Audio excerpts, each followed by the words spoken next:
بسم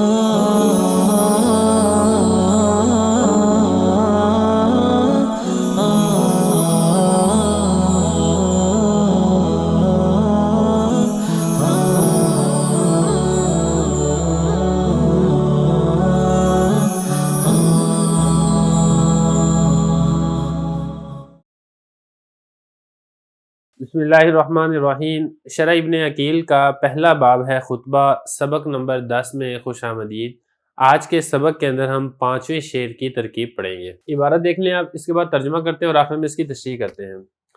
وَتَقْتَضِي الْوَاوُ حَرْفُ نَطْفٌ تَقْتَضِي فِعْلٌ مُضَارِعٌ وَفَاعِلُهُ ضَمِيرٌ مُسْتَتَرٌ فِيهِ جَوَازًا تَقْدِيرُهُ هِيَ يَعُودُ إِلَى أَلْفِيَّةٍ رِزًا مَفْعُولٌ بِهِ لِتَقْتَضِي بغیر جار و مجرور متعلق بمحذوف نعت لرضا وغیر مضاف وسخط مضاف الیہ فائقۃ حال من الضمیر المستتر فی تقتضی وفاعل فائقۃ ضمیر مستتر فیہ جوازا تقدیرہ ہی الفیۃ مفعول بہ لاسم الفاعل الذی هو فائقۃ والفیۃ مضاف وابن مضاف الیہ وابن مضاف ومعت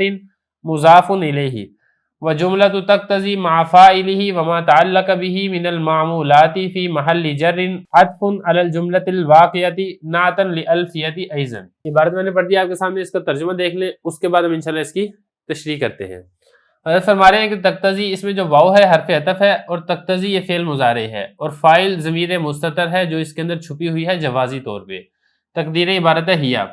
اور یہ تقتضی یہ بھی الفیہ ہی کی طرف لوٹ رہی ہے، اور رضا یہ تقتضی کا مفعول بھی بن رہا ہے، اور بغیر یہ جار مجرور مل کر متعلق محذوف سے ہو کر پھر یہ رضا کی صفت بن رہا ہے، اور غیر مضاف ہے اور سخت مضاف الیہ ہے، اور فائی کا یہ حال بن رہا ہے اس ضمیر مستتر سے جو تقتضی میں پائی جاتی ہے، اور فائقہ کا فاعل وہ ضمیر مستتر ہے جو اس میں پائی جاتی ہے جوازی طور پر۔ تقدیر عبارت ہے ہیا،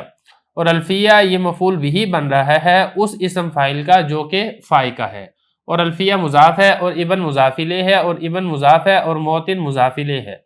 اور یہ پورا جملہ تقتضی اپنے فاعل کے ساتھ اور اپنے متعلق معمولات کے ساتھ مل کر جر کے محل میں ہے۔ اس کا عطف ہے اس جملے پر جو کہ پیچھے واقع ہو چکا ہے، یہ بھی الفیہ کی صفت بن رہی ہے۔ عبارت ہوگی، یہ ترجمہ ہو گیا۔ اب چلتے ہیں اس کی تشریح کی طرف۔ وَتَقْتَضِي، یہ جو واو ہے شروع کے اندر تقتضی میں، یہ حضرت فرما رہے ہیں کہ حرف عطف ہے، اور تقتضی یہ فعل مضارع ہے، یہ والا تقتضی فعل مضارع ہے، اور فاعل اس میں ضمیر مستتر ہے۔ دیکھیں یہ واحد مؤنث غائب کا صیغہ ہے، اور جیسا کہ میں نے آپ کو پچھلے شعر کے اندر بھی بتایا تھا، واحد مؤنث غائب فعل مضارع میں ضمیر بھی فاعل ہو سکتی ہے اور اس میں ظاہر بھی فاعل ہو سکتا ہے، تو اس لیے اگر ضمیر فاعل ہوگی تو وہ جوازی طور پر اس کا فاعلہ بنا سکتے ہیں، ان کیس کہ اگر اس میں ظاہر اس کا فاعل موجود نہیں ہے۔ تو یہ فرما رہے ہیں کہ اس کا جو فاعل ہے وہ ضمیر مستتر ہے اس میں جوازی طور پر، اور وہ فاعل کون سا ہے؟ وہ ہی ضمیر ہے جو کہ چھپی ہوئی ہے۔ اب یہ بات ساری چل رہی ہے الفیہ کی، کہ الفیہ جو کتاب حضرت نے لکھی ہے ابن مالک رحمہ اللہ تعالیٰ نے، وہ تقاضا کرتی ہے اللہ کی ایسی رضامندی کا جس میں کسی قسم کی کوئی ناراضگی نہیں ہے۔ اس کے بعد آگے فرما رہے ہیں کہ رضن، یہ جو رضا ہے یہ اسی تقتضی کا مفعول واقع ہو رہا ہے۔ یہ فرمایا کہ رضن مفعول بہ لتقتضی، یہ اسی تقتضی کا مفعول واقع ہو رہا ہے۔ اچھا، یہ جو آگے ہے نا بغیر سختن، اس کو بغیر سختن کو جار مجرور ملا کر اس کو تقتضی کے آپ نے متعلق نہیں کرنا ایک بات، بلکہ کرنا کیا ہے، اس میں آپ نے رضن کو بنانا ہے موصوف، اور بغیر سختن باہر فجر غیر مضاف سخت مضاف الیہ، مضاف مضاف الیہ سے مل کر با جار کا مجرور، جار مجرور مل کر اس کا متعلق محذوف نکال کے اس کے آپ نے اس کے متعلق کر دینا ہے، اور وہ پھر پورا جملہ ہو کر پھر اس رضن موصوف کی صفت بنے گا، اور رضن موصوف اپنی صفت سے مل کر پھر تقتضی کا مفعول بنانا ہے۔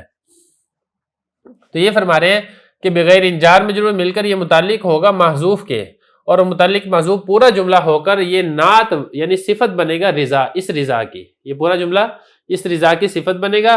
اور غیر مضاف ہے سخت مضاف الیہ ہے، مضاف مضاف الیہ سے مل کر جار کا مجرور، جار مجرور مل کر شبہ جملہ کے متعلق ہو کر جو کہ محذوف ہے، پھر یہ رضا کی صفت موصوف صفت مل کر یہ تقتضی کے مفعول بن جائے گا۔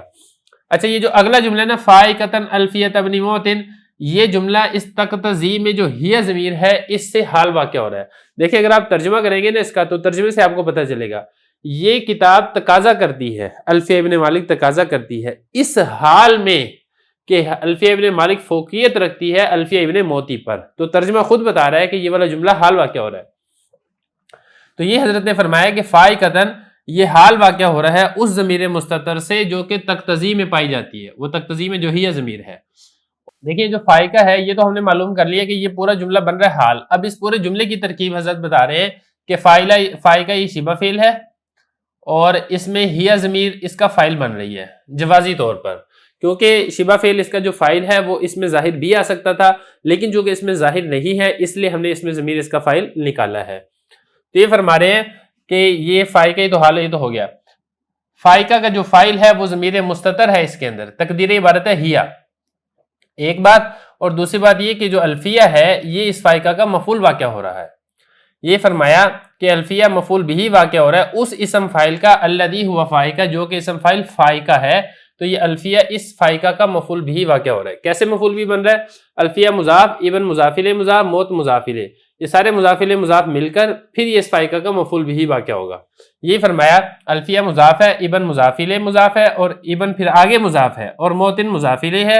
اور یہ پھر پورا جملہ ہو کر یہ بن جائے گا اس کا فائقہ کا مفعول۔ اور فائقہ اب اس میں ہیا ضمیر فاعل اپنے مفعول سے مل کر پورا شبہ جملے ہو کر پھر یہ تقتضی کی ہیا ضمیر سے بن جائے گا حال، اور تقتضی یہ پورا فعل اپنے فاعل ہیا ضمیر اپنے مفعول سے مل کر ذوالحال حال سے مل کر یہ پورا جملہ ہو کر یہ محل جر میں ہوگا، جس طریقے سے اس سے پچھلا شعر وہ محل جر میں تھا اور وہ پھر آخر میں آ کر ہم نے الفیہ کی صفت بنائی تھی، اسی طریقے سے یہ بھی اس کی صفت رابع بنے گی۔ یہی حضرت فرما رہے ہیں وَجُمْلَةُ تَقْتَضِي مَعَ فَاعِلِهِ، یہ جو تقتضی والا جملہ ہے یہ اپنے فاعل اور اپنے معمولات متعلق سے مل کر محل جر میں ہوگا، اس کا عطف ہوگا اس جملے پر جو پیچھے واقع ہوا ہے، یہ بھی الفیہ کی صفت بنے گا، یعنی یہ الفیہ کی صفت رابع بنے گا۔